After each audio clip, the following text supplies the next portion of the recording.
그날 제 딸아이가 울면서 전화했습니다. 엄마, 나 결혼 못할 것 같아. 32년을 키운 딸입니다. 한 번도 저렇게 우는 소리를 한 적이 없었습니다. 저는 심장이 철렁했습니다. 무슨 일이야? 왜 그래? 딸이 한참을 울다가 말했습니다. 상견례 때 엄마한테 그런 말 한 사람들이랑 나 결혼 못해. 저는 수화기를 꽉 쥐었습니다. 손이 떨렸습니다.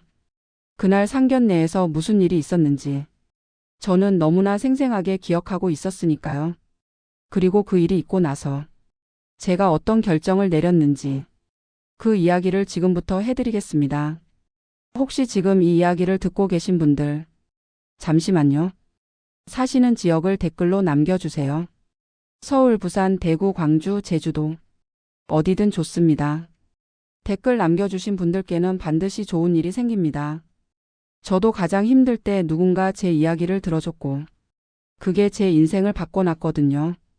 그리고 아직 구독 안 하신 분들, 구독은 무료입니다. 무료인 구독 버튼 한번 누르시면 오래 건강하게 보내실 수 있습니다. 저는 진심으로 그렇게 믿어요. 자, 이제 본격적으로 제 이야기 시작하겠습니다. 제 이름은 박정순.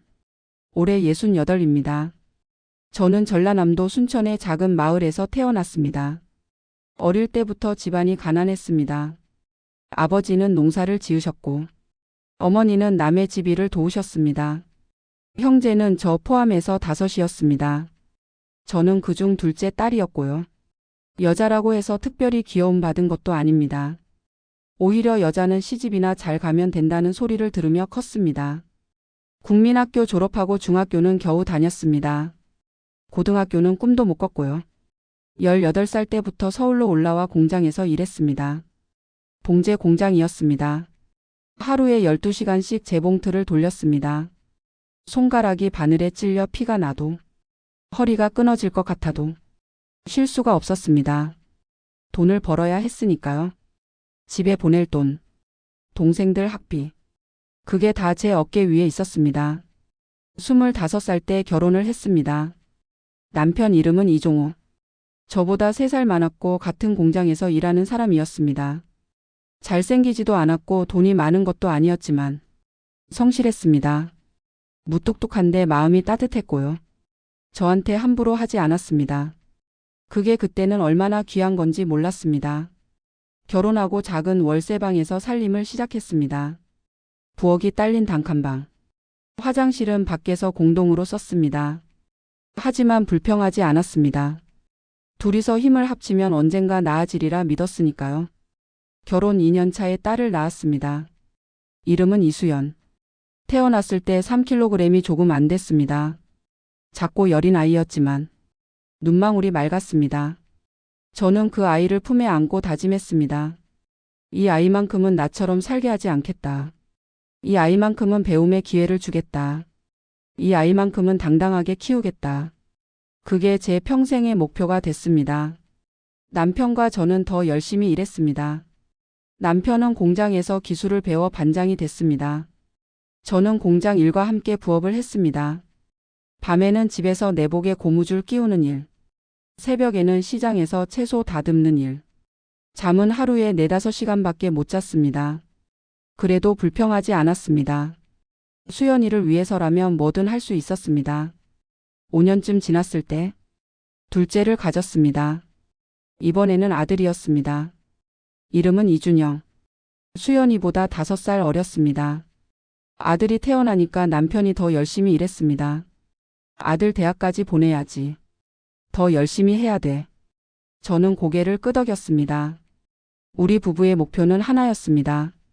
아이들 잘 키워서 좋은 대학 보내고 우리처럼 고생하지 않게 하는 것. 세월이 흘렀습니다. 수연이는 초등학교에 들어가고 준영이도 유치원에 다니기 시작했습니다. 저희 형편은 조금씩 나아졌습니다. 월세방에서 전세방으로, 전세방에서 작은 아파트로. 남편은 공장을 나와 작은 공업사를 차렸습니다. 철물 가공하는 일이었습니다. 처음에는 힘들었지만 차츰차츰 거래처가 늘었습니다. 저는 남편 일을 도우면서 집안 살림도 했습니다. 아이들 밥 해주고 학교 보내고 숙제 봐주고. 바쁘지만 행복한 나날이었습니다. 수연이는 공부를 잘했습니다. 초등학교 때부터 반에서 1등, 2등 했습니다. 선생님이 저를 따로 불러서 말씀하셨습니다. 어머니, 수연이가 머리가 좋아요. 잘 뒷바라지 하시면 좋은 대학 갈 수 있을 거예요. 저는 가슴이 벅찼습니다. 감사합니다, 선생님. 제가 열심히 할게요. 집에 돌아와서 수연이 머리를 쓰다듬었습니다. 수연아, 선생님이 너 칭찬하셨어. 공부 열심히 해서 좋은 대학 가자. 수연이가 고개를 끄덕였습니다. 알았어, 엄마. 나 열심히 할게. 그 말을 저는 평생 잊지 않았습니다. 수연이도 잊지 않았을 거라고. 그때는 그렇게 믿었습니다. 준영이는 공부보다는 운동을 좋아했습니다. 축구를 잘했습니다. 학교 대표로 대회에 나가기도 했습니다. 저는 준영이 경기 때마다 응원을 갔습니다. 준영아, 힘내. 준영이가 골을 넣으면 저는 누구보다 크게 박수를 쳤습니다. 두 아이가 다르긴 했지만 둘 다 제 보물이었습니다. 수연이가 고등학교 3학년이 되던 해 수능을 앞두고 저희 집은 비상이었습니다. 저는 매일 밤 늦게까지 책상 앞에 앉아 있는 수연이에게 간식을 갖다 줬습니다. 우유 한 잔, 과일 한 접시, 따뜻한 말 한마디. 수연아, 힘들면 쉬어가면서 해. 몸이 먼저야. 수연이가 웃으며 말했습니다. 엄마, 괜찮아. 나 할 수 있어. 수능 결과가 나왔습니다. 수연이는 서울에 있는 명문대 경영학과에 합격했습니다. 저는 합격 통지서를 받고 펑펑 울었습니다. 우리 수연이 해냈구나. 해냈어. 남편도 눈시울이 붉어졌습니다. 고생했다, 수연아. 아빠가 자랑스럽다. 그날 저녁 우리 가족은 외식을 했습니다. 삼겹살집에서 고기를 구워 먹었습니다. 4명이 둘러앉아 웃고 떠드는 모습. 그게 그때 저한테는 세상 전부였습니다. 수연이가 대학에 들어갔습니다. 저는 등록금 마련하느라 고생했지만 불평하지 않았습니다. 수연이가 좋은 대학 다니는 것만으로도 뿌듯했으니까요. 수연이는 대학에서도 열심히 했습니다. 장학금도 받았고요. 과대표도 하고 동아리 활동도 열심히 했습니다. 저는 그런 수연이가 자랑스러웠습니다. 대학 3학년 때 수연이가 남자친구가 생겼다고 했습니다. 같은 과 선배라고요. 이름은 김태우. 수연이보다 2살 많았습니다. 수연이가 처음으로 집에 데려왔을 때 저는 반가운 마음으로 맞았습니다. 어서 와요. 밥 먹고 가요. 태우 씨는 웃으며 인사했습니다. 안녕하세요, 어머니. 잘 부탁드립니다. 첫인상은 괜찮았습니다. 잘생겼고 예의 바른 것 같았습니다. 하지만 뭔가 느낌이 이상했습니다. 뭐랄까요? 너무 능숙하달까요? 뭔가 계산적인 느낌이랄까요? 저는 그 느낌을 무시했습니다. 내가 너무 예민한가 보다. 우리 수연이가 좋아하면 됐지. 태우 씨 부모님에 대해 물어봤습니다. 수연이가 말했습니다. 태우 아버지는 사업하셔. 어머니는 집에 계시고. 사업? 무슨 사업? 건설 쪽이래. 꽤 크다고 하더라. 저는 속으로 걱정이 됐습니다. 그 집이 잘 산다면 우리 같은 집안을 어떻게 볼까? 혹시 무시하지 않을까? 하지만 수연이한테는 말하지 않았습니다. 걱정 끼치고 싶지 않았거든요. 수연이가 대학을 졸업했습니다. 좋은 회사에 취직도 했습니다. 대기업은 아니었지만 중견기업의 마케팅 부서였습니다. 저는 너무 기뻤습니다. 우리 수연이 이제 다 컸네. 엄마 아빠 할 일 다 했다. 수연이가 웃었습니다. 무슨 소리야, 엄마. 아직 멀었어. 그렇게 또 몇 년이 지났습니다. 수연이는 29이 됐습니다. 태우 씨와는 7년째 사귀고 있었습니다. 어느 날 수연이가 전화했습니다. 엄마, 나 결혼할 것 같아. 저는 심장이 쿵했습니다. 정말? 태우 씨랑? 응. 프로포즈 받았어. 아이고, 우리 수연이. 드디어 시집 가는구나. 저는 기쁘면서도 눈물이 났습니다. 길은 정이 있으니까요. 딸을 남한테 보낸다는 게 쉬운 일이 아니었습니다. 상견례 날짜가 잡혔습니다. 서울 강남에 있는 한정식 집이었습니다. 태우 씨 쪽에서 잡은 곳이었습니다. 저는 긴장이 됐습니다. 강남이라니. 그런 비싼 동네에서 밥을 먹다니. 저는 제일 좋은 옷을 꺼냈습니다. 시장에서 3만 원 주고 산 한복 저고리. 그리고 백화점 세일 때 산 치마. 남편도 양복을 꺼냈습니다. 결혼식 때 맞춘 양복이었는데 30년이 넘었지만 아직 멀쩡했습니다. 여보, 우리 너무 촌스러워 보이는 거 아니야? 남편이 웃으며 말했습니다. 괜찮아. 우리가 잘 차려입는 게 중요한 게 아니라 마음이 중요한 거야. 저는 고개를 끄덕였습니다. 그래, 마음이 중요한 거야. 상견례 날. 우리 부부는 약속 시간보다 30분 일찍 도착했습니다. 늦으면 실례가 되니까요. 한정식 집은 정말 고급스러웠습니다. 입구부터 남달랐습니다. 검은 양복을 입은 직원이 문을 열어줬습니다. 어서 오세요. 예약하셨나요? 네, 김태우 이름으로요. 아, 네. 이쪽으로 오세요. 방으로 안내받았습니다. 방도 넓고 깨끗했습니다. 저는 주변을 둘러보며 긴장했습니다. 여기서 밥 한 끼 먹으면 얼마일까? 우리가 올 때가 맞나? 수연이와 태우 씨가 먼저 와 있었습니다. 수연이가 저를 보며 웃었습니다. 엄마, 아빠 왔어? 응. 늦지 않았지? 아니, 일찍 왔어. 태우 씨도 일어나 인사했습니다. 안녕하세요, 아버님. 어머님. 태우야. 오랜만이다. 저희는 자리에 앉았습니다. 태우 씨 부모님은 아직 안 오셨습니다. 10분이 지났습니다. 20분이 지났습니다. 30분이 지났습니다. 태우 씨 부모님은 오지 않았습니다. 수연이 표정이 점점 어두워졌습니다. 태우 씨가 전화를 했습니다. 어머니 어디세요? 네, 알겠습니다. 전화를 끊고 말했습니다. 늦는데요. 차가 막힌다고. 저는 고개를 끄덕였습니다. 그래, 기다리지 뭐. 또 20분이 지났습니다. 드디어 문이 열렸습니다. 태우 씨 부모님이 들어오셨습니다. 저는 얼른 일어나 인사를 했습니다. 안녕하세요. 수연이 어머니입니다. 남편도 허리를 굽혀 인사했습니다. 처음 뵙겠습니다. 수연이 아버지입니다. 태우 씨 어머니. 첫눈에 부자 티가 났습니다. 옷이며 가방이며 구두며 어디서 본 것 같은 명품 로고가 가득했습니다. 화장도 진했고 손톱도 반짝반짝했습니다.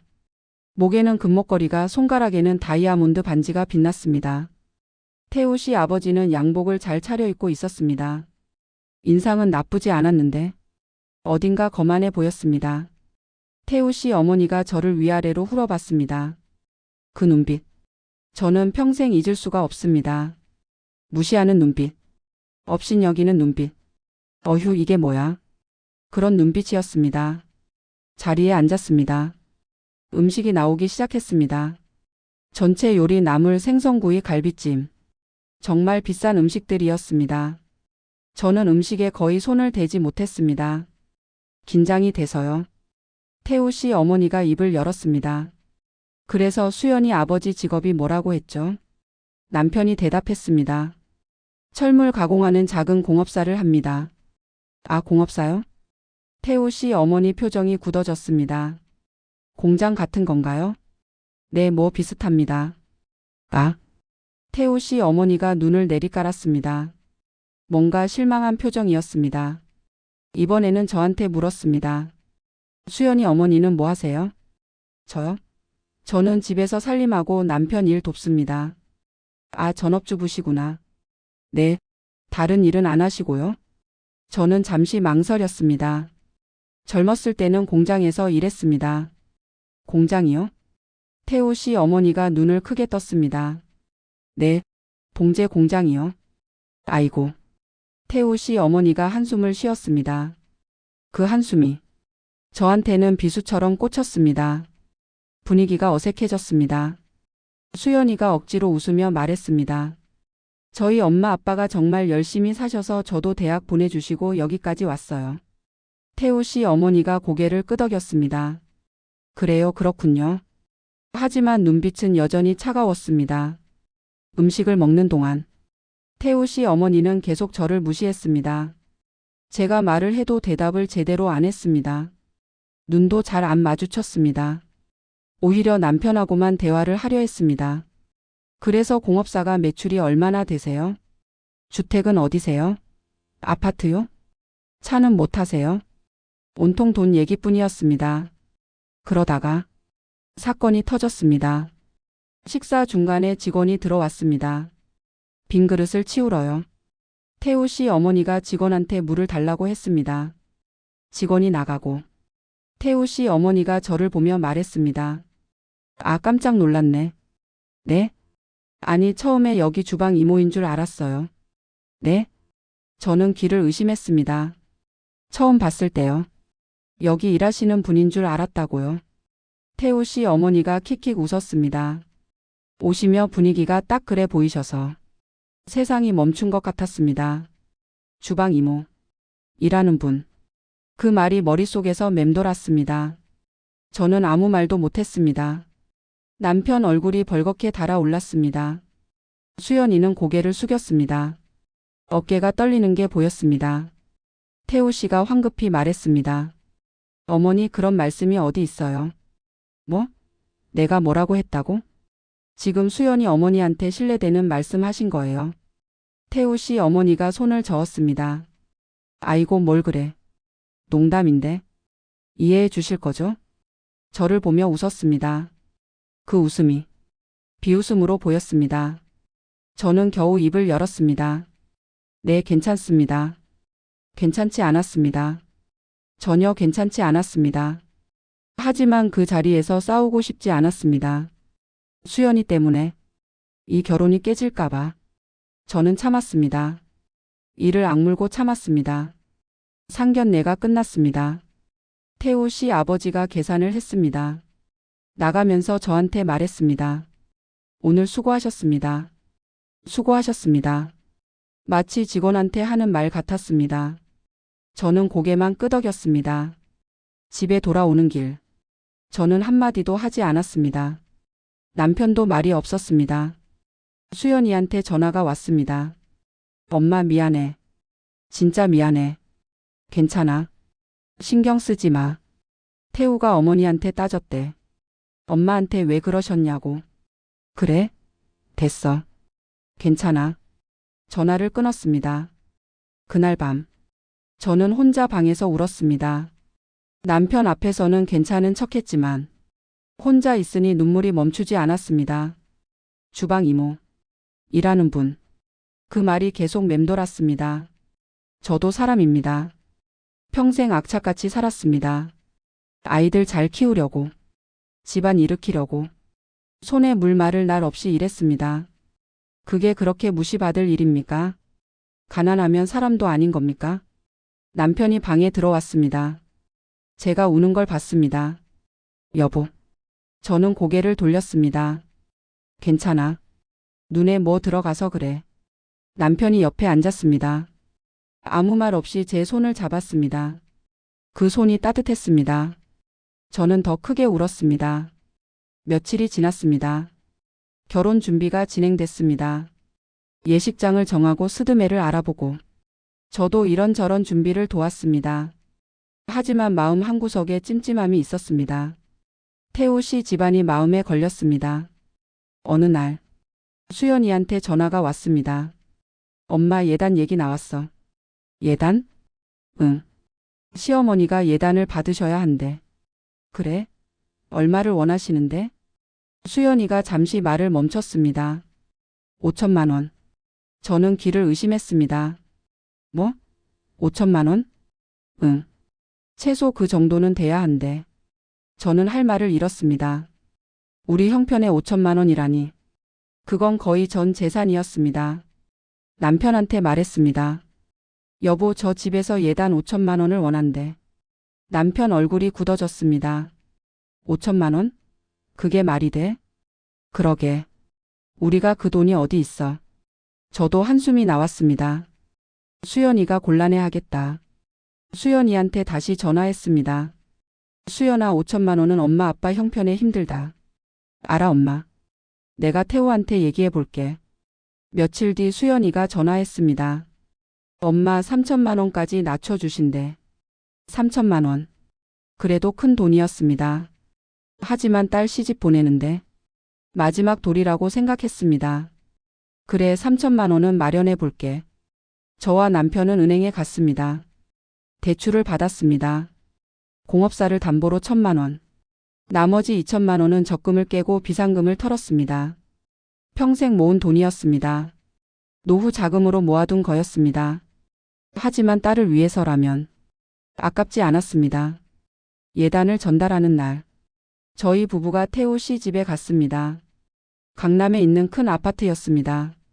평수가 50평은 넘어 보였습니다. 거실이 제 집 전체보다 넓었습니다. 저는 위축됐습니다. 이런 집에 우리 수연이가 시집 오는구나. 예단을 드렸습니다. 봉투에 3천만 원. 그리고 한복 한 벌. 태우 씨 어머니가 봉투를 열어봤습니다. 3천만 원? 네. 한숨을 쉬었습니다. 요즘 세상에 3천만 원이 예단이에요? 저는 아무 말도 못했습니다. 우리 주변에서는 최소 억 단위로 하던데. 수연이가 아무것도 없이 시집 오는 거나 마찬가지네요. 저는 얼굴이 화끈거렸습니다. 죄송합니다. 저희 형편이. 알아요. 형편이 어려우신 거. 태우 씨 어머니가 손을 저었습니다. 그래도 뭐 어쩌겠어요. 아들이 좋다니까. 그 말이 자비를 베푸는 것처럼 들렸습니다. 저는 고개를 숙였습니다.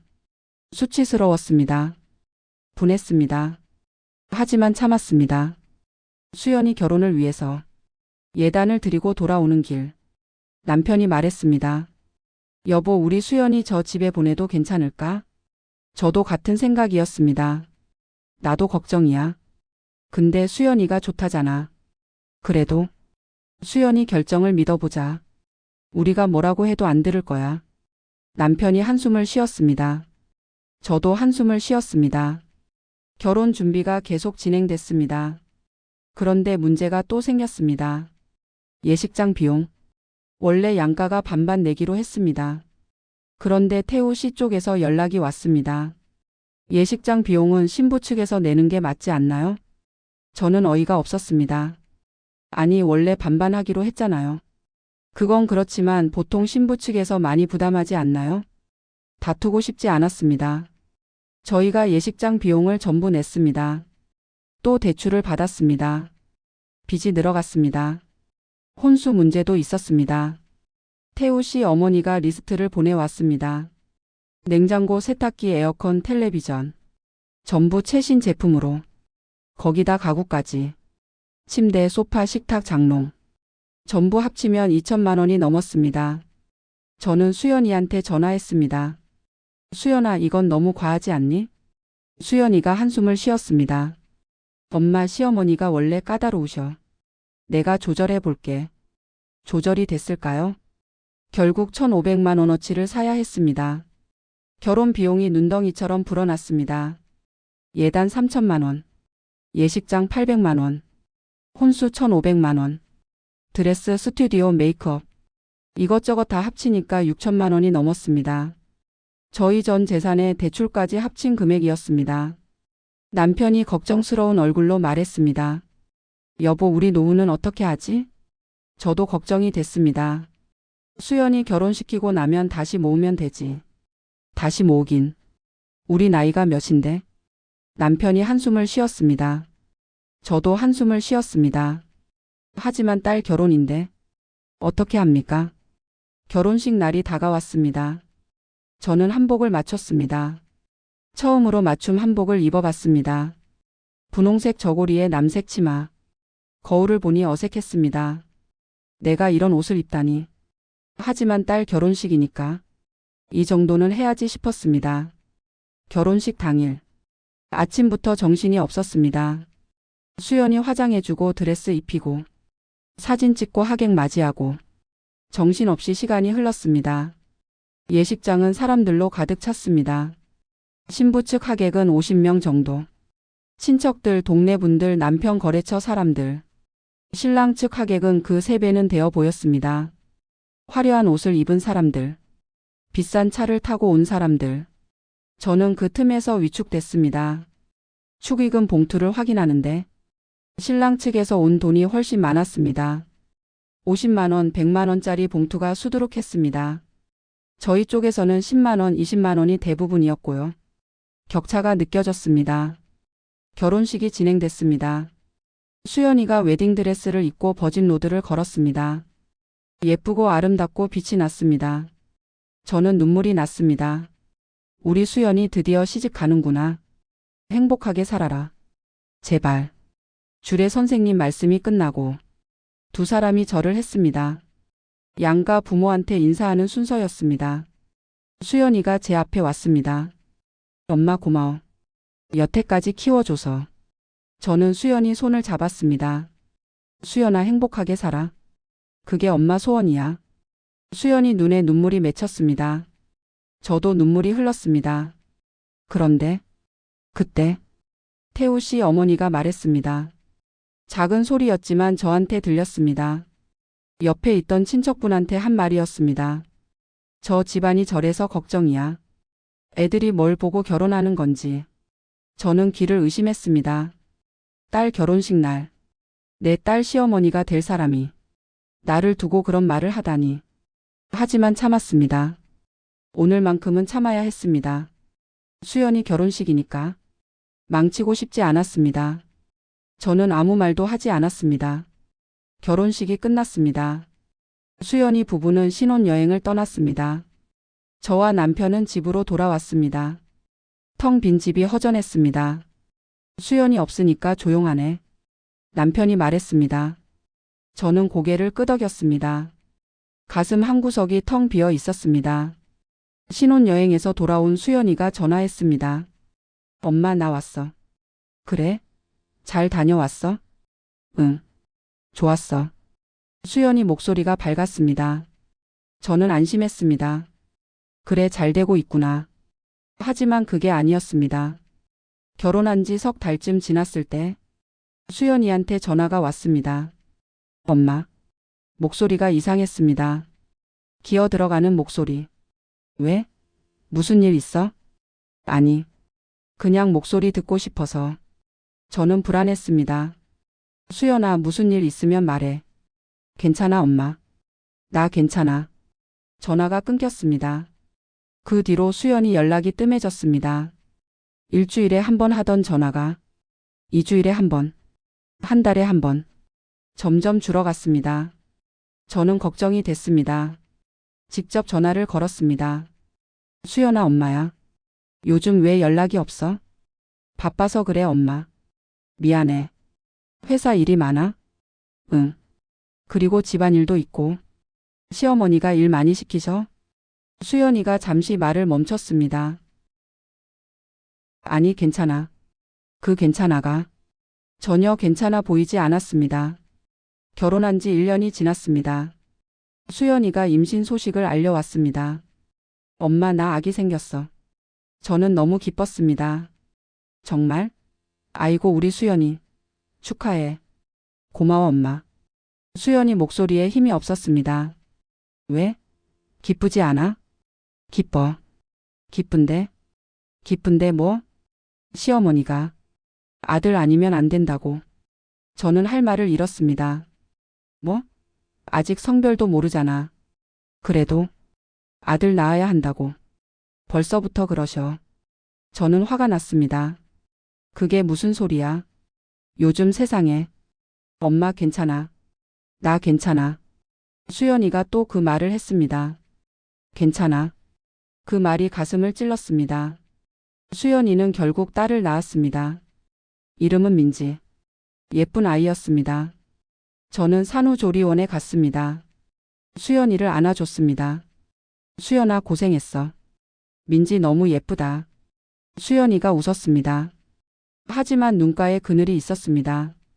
시어머니가 뭐라고 해? 수연이가 고개를 저었습니다. 말하기 싫어. 저는 더 묻지 않았습니다. 뭘 들었는지 뻔했으니까요. 산후조리가 끝나고 수연이는 시댁에서 지내기 시작했습니다. 며느리니까. 시부모 모시고 사는 거였습니다. 저는 전화할 때마다 물었습니다. 수연아 힘들지 않아? 힘들어 엄마. 근데 어떡해? 뭐가 힘든데? 수연이가 한숨을 쉬었습니다. 시어머니가 엄마 욕해. 저는 귀를 의심했습니다. 뭐? 내 욕을? 응. 맨날 그래. 네 엄마는 왜 이래 왜 저래. 뭘 어쨌다고? 예단이 적었다 혼수가 별로다 친정이 도움이 안 된다. 저는 치가 떨렸습니다. 그래서 너는 뭐라고 했어? 수연이가 울먹였습니다. 나도 뭐라고 해야 하는데. 못하겠어. 그 뒤로도 수연이는 계속 힘들어했습니다. 시어머니가 온갖 심부름을 시켰습니다. 아기 돌보는 것도 혼자. 집안일도 혼자. 회사도 다니면서요.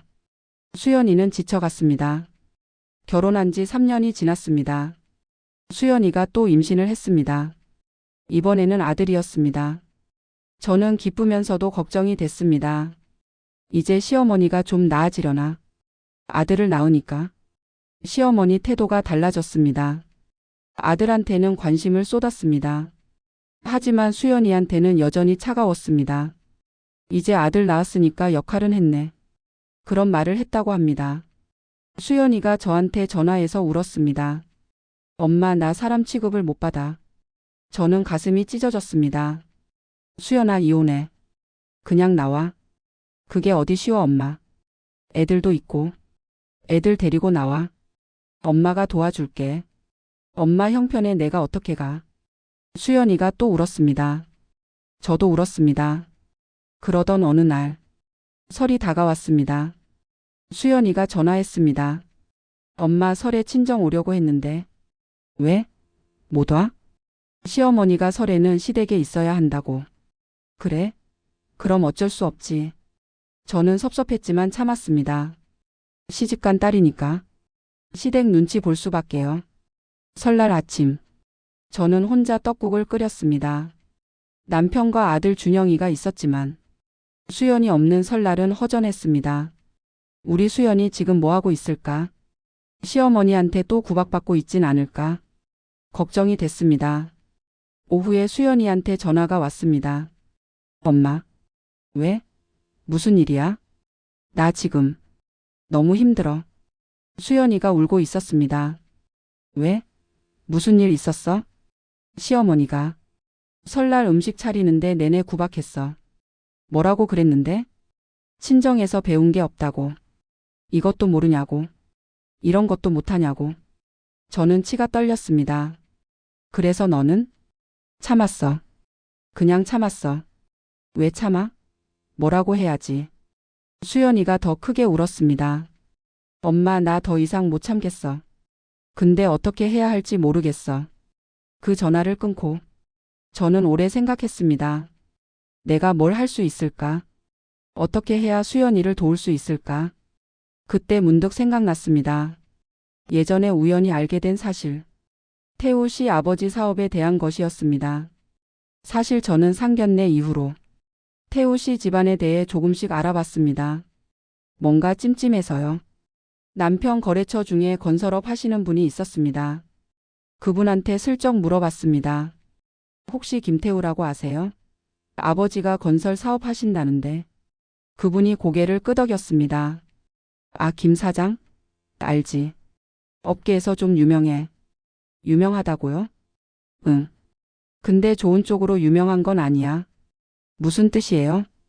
그분이 목소리를 낮췄습니다. 하도급 업체들 돈 떼먹기로 유명하거든. 공사 끝나면 잔금 안 줘서 망한 데가 한두 군데가 아니야. 저는 깜짝 놀랐습니다. 정말요? 그래.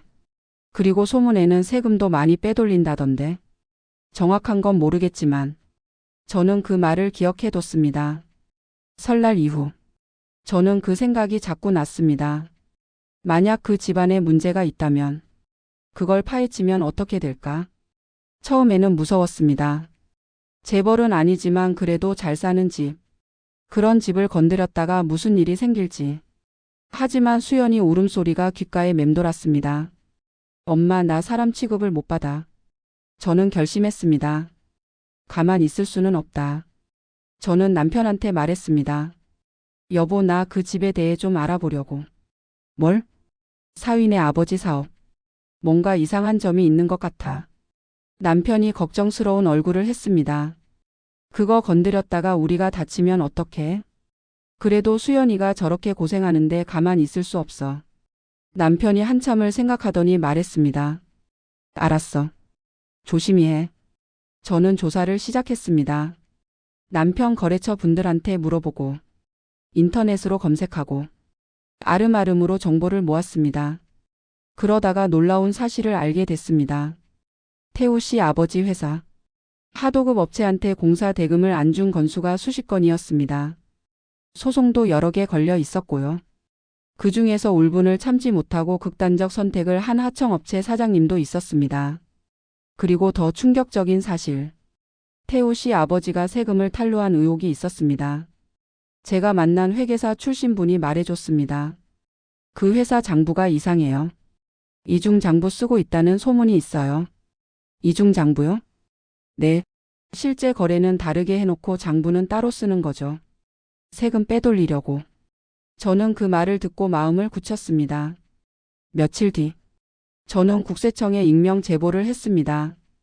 태우 씨 아버지 회사의 탈세 의혹, 그리고 하도급 대금 미지급 문제도 함께. 전화 한 통이었습니다. 떨리는 손으로. 심장이 터질 것 같았습니다. 하지만 후회하지 않았습니다. 제보를 하고 나서 한동안은 아무 일도 없었습니다. 역시 안 되는 건가? 내가 괜히 나선 건가? 불안했습니다. 하지만 석 달쯤 지났을 때 뉴스에서 봤습니다. 모 건설사 대표 탈세 혐의로 검찰 조사. 화면에 태우 씨 아버지 얼굴이 나왔습니다. 저는 심장이 덜컥 내려앉았습니다. 진짜 조사가 시작됐구나. 그 뒤로 상황이 급변했습니다. 검찰 조사가 본격화됐습니다.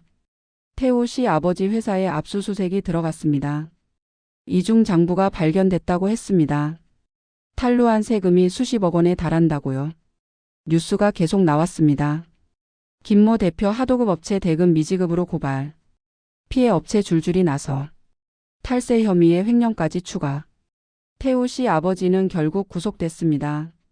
수연이한테 전화가 왔습니다. 엄마. 왜?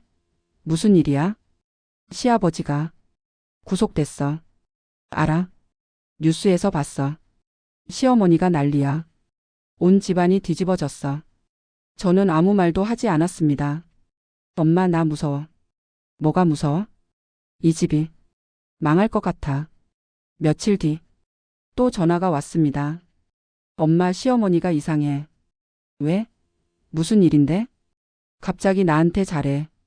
친정 얘기도 안 하고. 저는 피식 웃었습니다. 그래? 왜 그럴까? 모르겠어. 갑자기 태도가 달라졌어. 저는 알고 있었습니다. 그 집이 무너지니까. 이제 우리 집에 의지하려는 거라는 걸. 시간이 더 지났습니다. 태우 씨 아버지는 재판에서 실형을 선고받았습니다. 징역 5년, 벌금 수십억 원. 회사는 파산 절차에 들어갔습니다. 그 와중에 태우 씨 어머니가 저한테 연락을 해왔습니다. 사돈 저예요. 처음으로 먼저 전화한 거였습니다. 네, 무슨 일이세요? 저 만나서 얘기 좀 할 수 있을까요? 저는 약속 장소에 나갔습니다. 예전에 상견례 했던 그 한정식집 근처 커피숍. 태우 씨 어머니가 와 있었습니다. 예전과 달랐습니다. 화장도 안 했고 옷도 수수했습니다. 얼굴에 그늘이 가득했습니다. 자리에 앉았습니다. 태우 씨 어머니가 먼저 입을 열었습니다. 사돈 그동안 제가 많이 못되게 굴었죠. 저는 아무 말도 하지 않았습니다. 상견례 때도 실례 많이 했고 결혼 후에도. 지금 생각하면 부끄러워요. 태우 씨 어머니가 고개를 숙였습니다. 수연이한테도 잘못했어요. 며느리를 사람 취급을 안 했으니. 저는 천천히 말했습니다. 왜 갑자기 이러세요? 집안이 힘드니까 그러시는 거죠? 태우 씨 어머니가 고개를 들었습니다. 눈가에 눈물이 맺혀 있었습니다. 솔직히 그것도 있어요. 그럴 줄 알았어요. 하지만 진심으로 후회해요. 제가 잘못 살았어요. 저는 커피잔을 내려놓았습니다. 사돈. 네, 그때 상견례에서 저보고 주방 이모 같다고 하셨죠. 태우 씨 어머니 얼굴이 굳어졌습니다. 그때 제가 얼마나 수치스러웠는지 아세요? 평생 악착같이 살았어요. 공장에서 일하고 새벽부터 밤까지 뛰어다녔어요. 딸 하나 잘 키우려고. 저는 눈물이 났지만 참았습니다. 근데 그게 그렇게 무시받을 일입니까? 가난하면 사람도 아닌 겁니까? 태우 씨 어머니가 고개를 숙였습니다. 죄송해요. 정말 죄송해요. 저는 천천히 일어났습니다. 저는 사돈을 용서할 수 있어요. 태우 씨 어머니가 고개를 들었습니다. 하지만 수연이한테 한 짓은 수연이가 용서해야 해요. 제가 대신할 문제가 아니에요. 저는 돌아섰습니다. 그리고요. 네? 돈이 없어서 힘이 없어서 무시해도 되는 사람은 이 세상에 없어요. 그걸 아셨으면 좋겠네요. 저는 커피숍을 나왔습니다. 집에 돌아오는 길. 저는 한참을 걸었습니다. 가슴이 후련했습니다. 지난 몇 년간 쌓였던 것들이 조금씩 풀리는 기분이었습니다. 수연이한테 전화했습니다. 수연아. 엄마 왜? 시어머니 만났다. 뭐? 왜? 저는 웃으며 말했습니다. 그냥 할 말이 있었어. 뭐라고 했는데? 나중에 얘기해 줄게. 그 뒤로 상황이 많이 달라졌습니다. 태우 씨 아버지는 감옥에 갔습니다. 회사는 파산했고 강남 아파트도 압류됐습니다. 태우 씨 어머니는 작은 빌라로 이사했습니다. 수연이 부부도 힘들어졌습니다. 태우 씨는 아버지 빚 때문에 정신이 없었습니다. 수연이가 가장 역할을 해야 했습니다. 어느 날 수연이가 저한테 왔습니다. 엄마, 나 이혼할까 생각 중이야. 저는 수연이 손을 잡았습니다. 왜? 무슨 일 있어? 태우가 요즘 이상해. 술 마시고 화내고. 시어머니는 맨날 울고. 아이들 보기도 힘들어. 수연이가 울었습니다. 엄마, 나 어떻게 해야 해? 저는 수연이를 안아줬습니다. 수연아, 내가 결정해. 엄마는 뭘 결정하든 응원할게. 근데 이혼해도 괜찮아. 나와도 괜찮아. 엄마, 아빠가 도와줄게. 수연이가 더 크게 울었습니다. 몇 달 뒤 수연이는 이혼을 결심했습니다. 태우 씨도 더 이상 버틸 힘이 없었던 것 같습니다. 합의 이혼이 성립됐습니다. 아이들 양육권은 수연이한테 갔습니다. 수연이와 아이들은 저희 집으로 왔습니다. 작은 집이었지만 함께 있으니 따뜻했습니다. 손주들 제잘거리는 소리, 수연이 웃는 모습. 그게 저한테는 세상 무엇보다 소중했습니다. 어느 날 저녁, 수연이가 저한테 물었습니다. 엄마, 그 집 조사 혹시 엄마가 한 거야? 저는 잠시 말을 멈췄습니다. 왜 그렇게 생각해? 그냥 타이밍이 너무 딱이었거든. 저는 웃었습니다. 글쎄, 나는 모르겠는데. 수연이가 저를 빤히 봤습니다. 그리고 웃으며 말했습니다. 고마워, 엄마. 저는 아무 말도 하지 않았습니다. 대신 수연이를 안아줬습니다. 지금 저는 68입니다. 남편과 함께 조용히 살고 있습니다. 수연이는 다시 일을 시작했습니다. 아이들은 쑥쑥 자라고 있고요. 우리 집은 좁지만 웃음소리가 끊이지 않습니다. 가끔 그때 일을 생각합니다. 상견례에서 받았던 모욕, 결혼 생활 내내 수연이가 당한 것들, 그리고 제가 한 일. 후회합니까? 아니요. 전혀요. 저는 배운 것도 없고 가진 것도 없습니다. 평생 손에 물 마를 날 없이 살았습니다. 하지만 한 가지는 압니다. 사람은 누구나 존엄하다는 것. 돈이 없어도 힘이 없어도 사람을 무시하면 안 된다는 것. 그리고 또 하나. 엄마는 자식을 위해서라면 뭐든 할 수 있다는 것. 저는 그걸 증명했습니다. 혹시 지금 이 이야기를 듣고 계신 분들 중에 저처럼 무시당한 적 있으신 분, 억울하게 참고만 살았던 분 있으시죠? 괜찮습니다. 때가 되면 하늘이 알아서 합니다. 저도 그랬거든요. 오늘 제 이야기는 여기까지입니다. 끝까지 들어주셔서 정말 감사합니다. 행복하세요. 건강하세요. 여러분은 그럴 자격이 있으니까요. 아, 그리고요. 아직 구독 안 하신 분들 구독은 무료입니다. 무료인 구독 버튼 한번 누르시면 오래 건강하게 보내실 수 있어요. 저는 진심으로 그렇게 믿습니다. 다음에 또 좋은 이야기로 찾아올게요. 안녕히 계세요.